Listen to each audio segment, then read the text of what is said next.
So everyone, welcome back to our channel Bincang Bintang, Ruang Cerita Para Bintang. So kali ini kita akan bahas topik yang sangat menarik terkait dengan bulan bahasa dan hari perpustakaan sekolah internasional. Nah, sebelum kita bahas terkait dua hal tersebut, don't forget like, comment, and subscribe, dan aktifkan lonceng notifikasinya untuk update episode-episode kami yang selanjutnya. Dan jangan lupa juga nih, share to all your friends terkait dengan YouTube channel ini, dan jangan lupa juga follow Instagram kita di @bincang_bintang. Nah, terkait dengan bulan bahasa dan hari perpustakaan sekolah internasional, mari kita lihat dulu cuplikan berikut ini. Jadi teman-teman, untuk membicarakan terkait dengan Hari Perpustakaan Sekolah Internasional dan Bulan Bahasa, kita mendatangkan bintang tamu yang sesuai dengan bidangnya dan berkompeten di bidangnya terkait dengan Bulan Bahasa dan Hari Perpustakaan Sekolah Internasional, yaitu adalah Bapak Budi Utomo, MP. Selamat datang Bapak Budi. Terima kasih. Gimana Bapak Budi, sehat kabarnya? Alhamdulillah sehat. Oke. Jadi Bapak Budi ini adalah selaku guru bahasa Indonesia di SMA Negeri 2 Jember dan sekaligus ketua dari perpustakaan SMA, kepala perpustakaan SMA Negeri 2 Jember. Oke Bapak, bagaimana menurut pendapat Bapak terkait dengan kok bisa sih Bapak itu bisa terjun di dunia sastra itu gimana ceritanya? Kok kenapa harus memilih bahasa? Kan banyak bidang studi yang lain yang mungkin bisa, Pak Budi kan terkenal kan berkompeten di bidang public speaking dan sebagainya. Kenapa kok memilih bahasa? Bahasa, terutama sastranya ya. Ya, sastra. Itu menarik, sangat menarik karena kita bisa eksplorasi dan bisa mengubah pola pikir orang, idealisme orang, bahkan paham orang. Hobi orang bisa diubah dari karya kita. Kesukaan orang bisa diubah dengan karya kita. Nah, itu yang membuat saya tertarik sehingga saya bisa menjadi apa saja. Jadi memang passionnya dari awal seperti itu atau memang ada inspirasi dari orang lain atau memang dari motivasi Pak Budi sendiri? Saya dari SMA sudah suka menulis. Sayang sekali di SMA itu tidak atau belum dikelola dengan baik. Jadi pokoknya nulis gitu ya. Tapi setelah istri saya mendokumentasi tulisan-tulisan saya, baru saya serius untuk menulis. Tadinya tulisan saya sebuang-buang gitu di lembaran, bukan di buku, di lembaran. Bahkan di remas-remas buang tempat sampah di dalam rumah itu, ada di meja gitu ya. Ternyata ketika kalau tidak salah 1990 itu lapas ulang tahun saya, istri saya menghadiahi sebuah buku yang dicetak seperti skripsi. Ya, dicetak seperti itu untuk hadiah saya di ulang tahun itu. Setelah saya buka ternyata buku saya, tulisan saya semua. Jadi yang saya buang itu ternyata didokumentasi itu loh. Sangat surprise sekali ya, mengejutkan sekali ya. Istri sangat perhatian itu. Memang istri idaman seperti ini. Memberikan kejutan yang sangat tidak terduga-duga ya Pak Budi ya. Oke, terkait dengan menulis, berarti Bapak Budi ini sudah mulai menulis dari SMA. Iya. Jadi bisa dibilang dari SMA, meskipun dari SMA belum terkelola dengan baik. Iya. Bisa jadi seorang penulis dari SMA. Nah, motivasinya kenapa kok menulis? Kenapa kok enggak yang lain? Kan ada. Karena kalau menulis itu kemudian kita jual, laku. Modalnya hanya pikiran, imajinasi. Dari SMA udah berpikir seperti itu. Iya. Model gitu. Iya, modalnya imajinasi kita. Jadi kita menulis satu lembar saja bisa jadi uang banyak. Udah berbisnis ya, berbisnis dengan cara yang simple ya. Biasanya kita bisnis kan butuh modal seperti ini. Jadi keringat kita hanya imajinasi. Berarti kita berimajinasi yang diuangkan lebih tepatnya ya. Bisa secara simpelnya seperti itu. Wah, pemikiran yang sangat bagus ya. Ya, jadi for your information, jadi Pak Budi ini sudah menerbitkan banyak buku nih teman-teman. Enggak banyak, ada beberapa. Ada beberapa, ya mesti merendah.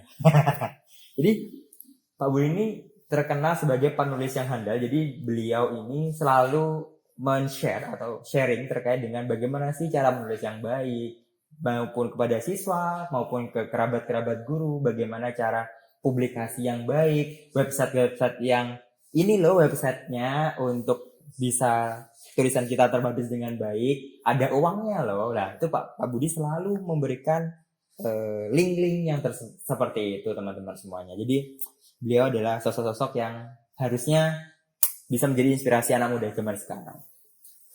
Nah, pertanyaan selanjutnya Pak Budi nih. Bisakah Bapak Budi menyampaikan hal-hal apa saja yang menarik terkait dengan sastra? Apa sih yang menarik dari sastra ini kepada teman-teman yang ada di podcast Bincang Bintang?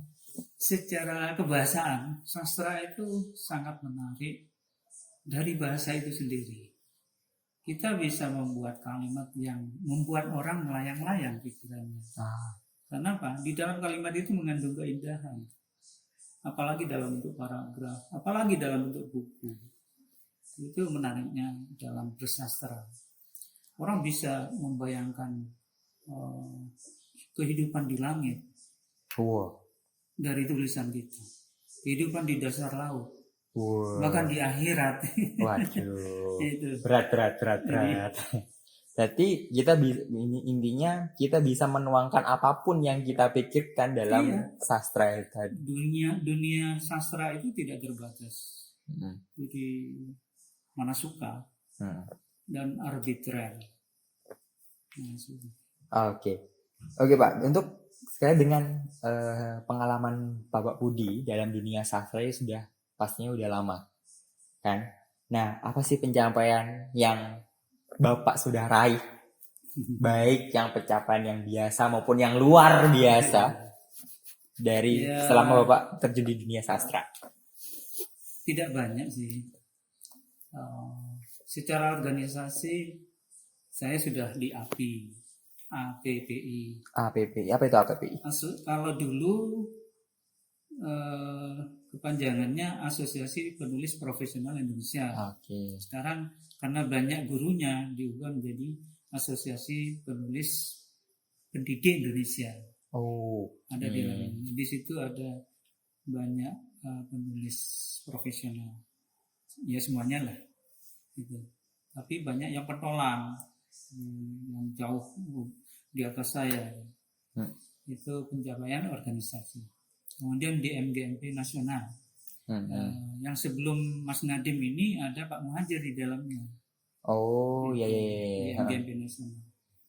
Itu pencapaian organisasi. Dan saya di AGBSI Jawa Timur sebagai wakil ketua. Terus kalau di pusat sebagai anggota. Yang nasional tadi ya. Kalau sastra ini ya ada beberapa tapi tidak seberapa.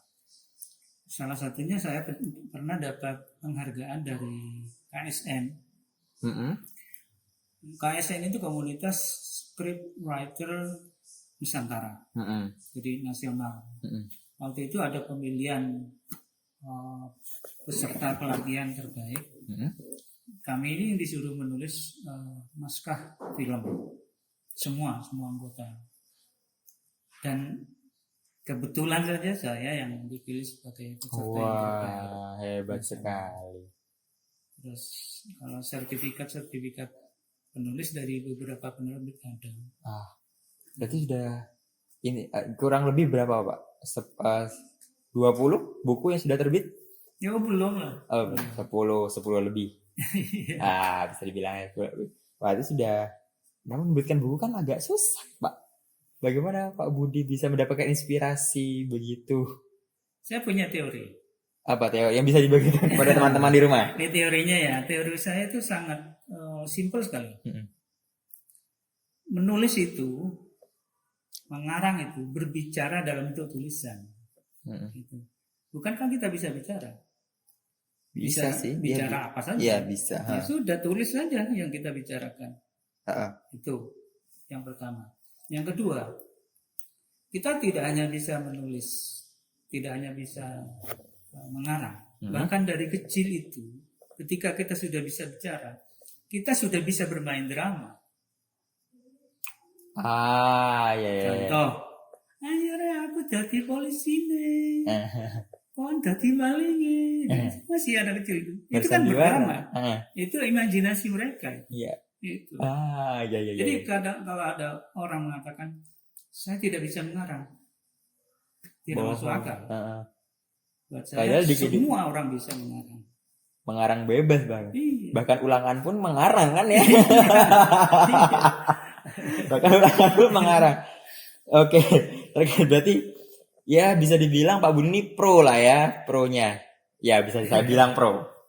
Oke, Pak Tapi Budi. saya belum mengatakan saya profesional. Tapi saya bilang profesional. Oke, Pak Budi, saya ingin bertanya lagi terkait dengan yang tadi mengarang. Kalau bicara aja kita sudah bisa menulis. Kesusahan yang dialami oleh teman-teman kebanyakan di masa sekarang.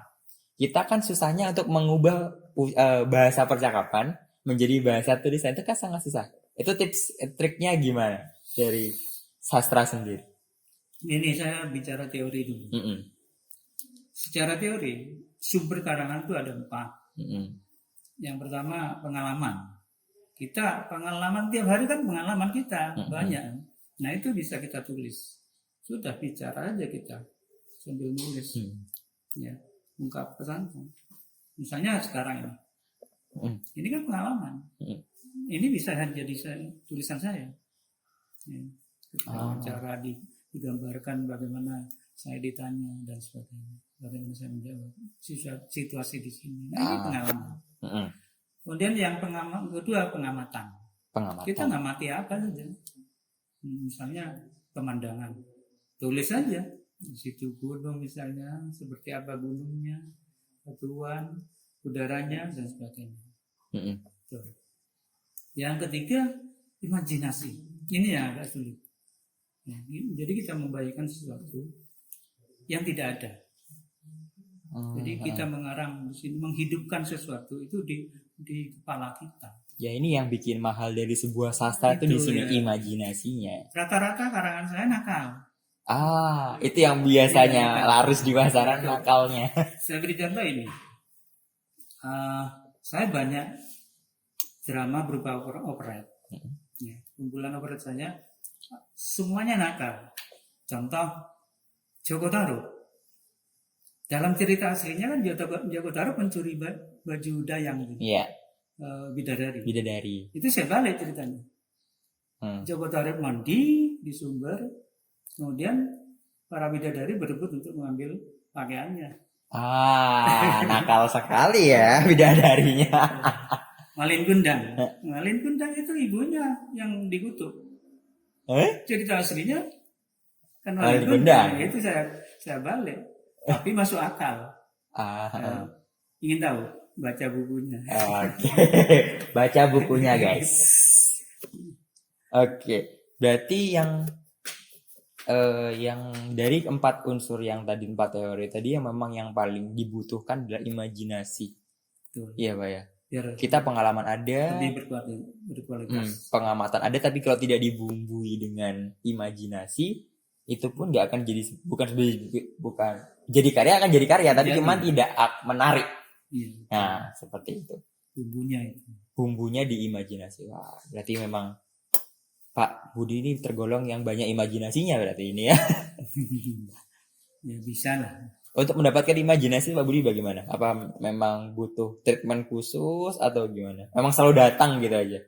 Ya sering datang sendiri gitu ya. Tiba-tiba saya membayangkan ini, langsung tulis aja. Jadi saya jarang mengonsep. Biasanya kita kalau siswa-siswa ataupun kami para penulis pemula biasanya konsep kan strukturnya. Ceritanya seperti ini, openingnya, intinya seperti ini. Saya enggak. Enggak. Di sini wis langsung aja gitu ya. Tapi kadang-kadang macetnya apa? Tadi tokohnya kenapa ya? Terus saya namanya lagi buka lagi. Nah kalau macet tuh gimana Pak Budi untuk mengatasinya? Rokokan ya. Oke. Sebat. Oke, siap. Oke, berarti itu ya berarti jadi seorang penulis itu ada 4 teori tadi nih yang harus dimiliki. Yang harus dimiliki lebih tepatnya ya. Oke, selanjutnya Pak. Dari pencapaian Bapak yang sekarang. tantangan apa aja yang sudah dihadapi Pak Budi untuk mencapai di posisi sekarang menjadi seorang sastrawan profesional menurut saya? Apa tantangan yang paling berat, tantangan Ini. dan rintangan? Saya hidup di dunia sebelum IT berkembang, Mm-mm. sehingga saya untuk bisa menjual secara online itu saya harus banyak belajar itu tantangan saya. Kemudian yang kedua, di luar sana sudah banyak penulis yang sudah melejit, bahkan yang di bawah saya, bahkan murid saya. Ah, Ada nama Nadia Rahman, itu murid kita. mm-mm. Itu sudah jauh dari saya, sudah belanja sendiri dari tulisannya. Ada Vindi Antari atau nama sastranya dia Vindi Putri, itu murid SMA 2. Berarti jebolannya SMA 2 banyak jadi seorang penulis. Banyak. Jadi saya untuk menjebol itu masuk ke ruang pasar itu harus bisa paling tidak menyamai mereka. Teman saya kebetulan banyak yang di API itu kan pentolan. Dari situ tiap hari saya membaca bukunya, membaca tulisannya. Karena itu untuk saya. Nah, ternyata yang laku begini. Sekarang ini saya lagi mengupas menulis novel saya, baru mulai. Boleh saya ungkapkan judulnya? Oh, boleh, silakan. Pre-release. Tapi belum selesai nih, belum, masih awal. Judulnya itu Ibuku Pembohong Besar. Wah, ibuku. Dan judulnya nakal kan ya? Iya. Tapi Anda jangan bayangkan yang jelek. Tapi judulnya yang membuat kita berpikir jelek. Tapi itu yang buat narik kan? Iya. Dari judul harus ada sesuatu yang clickbait. Bisa. Iya. Orang mau baca, bahkan mau beli. Itu trik. Iya. Mana bisa saya mau mengatakan ibu saya sejelek itu kan? Pasti tadi pasti dibengkok-bengkok itu nanti. Ya sama kayak pemberitaan yang ada di infotainment kan, kalau misalnya tidak ada clickbait kan orang-orang nggak mau lihat juga. Ya, oke. Tips dan trik nih Pak, apa sih yang harus di pasaran sekarang sebagai kita calon-calon penulis muda nih ya, termasuk saya? Apa sih tips dan trik untuk penulis yang baik? Untuk terjun di dunia sastra nih kondisinya seperti apa sekarang? Dan pasarannya untuk jurusan dalam penulisan itu, genrenya kita harus kemana nih kira-kira? Kalau Anda ingin menulis, karena sekarang dunianya dunia musikal ya. Musikal? Terus berbau percintaan. Oh, angkat saja dunia remaja. Dilan. Contohnya kayak itu ya. Itu laku sih. Dari sisi apanya ya, pilih aja nanti apanya, diseleksi dulu. Oke. Misalnya kalau percintaan sekarang tidak lagi bercinta seperti dulu, ketemuan buat surat. Sekarang kan bisa gini, bisa video, bisa mengenai dibuat menarik, unik itu di bagian apanya. Itu saja. Pastilah. Berarti memang survei pasar tuh memang penting juga ya Pak ya, berarti ya survei pasar. Kalau kita nulis untuk remaja. Tapi kalau untuk ibu-ibu ya masa-masa keluarga. Sekarang apa itu? Oh, berarti kalau misalnya kita mau nulis kita harus lihat pasarnya kita dulu. Betul. Iya. Kalau di Indonesia sendiri pasarnya tuh yang sebenarnya? Ya itu kayak mistik-mistik juga. Masalah keluarga. Risa Saraswati. Nah, kalau di RCTI itu apa ya? Yang disukai ibu-ibu? Apa ini? Istana Cinta. Ikatan Cinta. Ikatan Cinta. Baik Pak, untuk berbicara tentang seorang penulis muda, bagi kami untuk penulis muda, bagaimana sih genre-genre yang novel ataupun buku ataupun karya sastra yang menarik di pasar Indonesia lah sekarang lagi hype-hype-nya itu genrenya seperti apa Pak? Bisa jelaskan? Ya kalau untuk remaja ya romansa kehidupan mereka yang diangkat itu pasti menarik. Ya, contohnya percintaan. Percintaan model sekarang pasti sesimpel apapun pasti laku. dalam buku ataupun di film. Beda ya, menulis naskah film itu dengan menulis novel ataupun cerpen itu beda. Teksnya beda banget. Tapi Bedanya ada di sebelah mana ya? bentuknya. Oh, bentuk. Bentuknya. Oke. Kalau di film itu kan masih berpikir pakaian, make upnya, kamera dari mana, suara dan sebagainya. Tapi kalau novel ya cukup ceritanya aja kan. Nah, kalau Anda ingin nulis, ya tulis saja dunia yang dekat dengan Anda. Si remaja ya dunia remaja. Tapi tidak menutup kemungkinan menulis di luar kebiasaan kita. Misalnya anak remaja menulis tentang kehidupan orang-orang tua kita. Bisa ya ambil sisi negatifnya ataupun positifnya, diaduk sendiri, baik di film ataupun di novel, gitu. Pasti laku. Oke. Kenapa? Kalau kita menggambarkan misalnya percintaan pertemuan anak laki-laki dan perempuan dengan model yang sekarang, mereka kan nyantol langsung. Oh iya. Lebih relate ke kehidupannya mereka. Iya. Jadi mereka imajinasinya masuk di situ, disambung dengan dikaitkan dengan kalimatnya, maksudnya dikaitkan itu imajinasinya ya, dengan kalimatnya, dengan suasananya, bahkan memunculkan alat. Alat yang biasa dipakai mereka kan ya seperti gadget-gadget seperti itu. Headset dan sebagainya yang modern-modern. Ya. Pasti masuk. Ya berarti bisa dibilang ini yang kalau anak muda zaman sekarang tuh bilang ini gue banget, ini dapat banget, gitu guys. Nah, jadi memang pasaran romance yang sekarang itu memang lagi hype-hype-nya ya Pak, untuk entah di novel ataupun cerpen. Atau juga biasanya anak sekarang kan bacanya di Wattpad ya, Wattpad ke online tuh. Ini romance yang banyak. Nah, oke. Terkait dengan menulis nih Pak. Oke, apakah ada pesan yang ingin disampaikan untuk generasi muda di luar sana atau teman-teman podcast Bincang Bintang agar mereka mencintai sastra lebih lagi daripada yang sekarang? Iya. Saya berharap anak-anak itu memanfaatkan dunia ini. Ya, dunia mereka sangat luas dan sangat terjangkau. Nah, mudah diakses. Tapi sayang sekali mereka itu hanya hobi menulis misalnya di WA, Facebook dan sebagainya, tetapi tidak terjual. Sayang sekali kan. Bahkan mereka tiap saat itu menulis, tulisannya bisa panjang sekali. Padahal itu kalau kita tulis short story misalnya, butuh 1 halaman saja. 1 halaman dijual. Kalau short story itu cerpen yang pendek itu, kalau di media itu ya bisa sekitar 350.000 sampai 750. Bergantung pada medianya.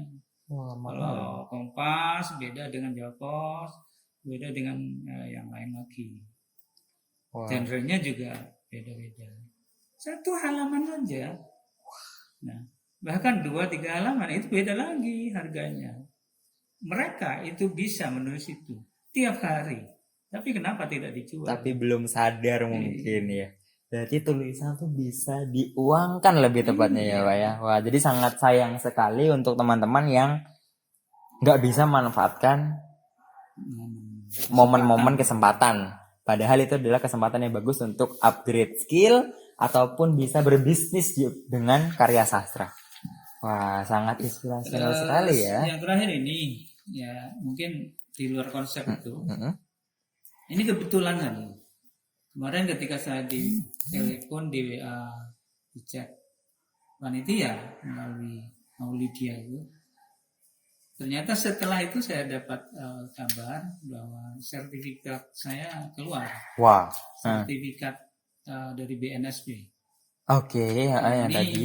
Saya baca sedikit ini. Jadi lembaga sertifikasi profesi penulis dan editor profesional dari BNSP. Saya disuruh tanda tangan di atas materai, ini sudah dikirim untuk pernyataan sertifikat itu biar tidak digunakan yang tidak oleh orang lain. Jadi dari BNSP, BNS. Badan Nasional Standar Profesi. Badan Nasional Standar Profesi. Jadi untuk legalitas ya lebih tepatnya. Ya, sebagai untuk penulis dan editor profesional. wah, jadi memang penulis itu juga ada legalitas. Jadi nggak sembarangan untuk bisa menulis ya. Harus ada legalitasnya juga. Iya. Kalau misalnya penulis seperti kita-kita yang para penulis baru ini gimana Pak untuk mendapatkan legalitas tersebut? Apa kita harus menerbitkan banyak buku Ya, atau harus, memang harus punya buku dulu. oh gitu. Dan bukunya berisi ISBN.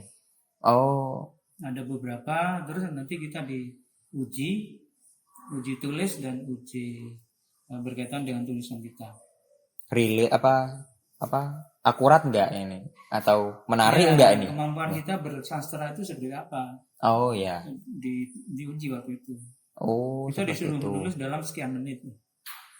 Wah, sama kayak latihan militer ya. Di waktu iya.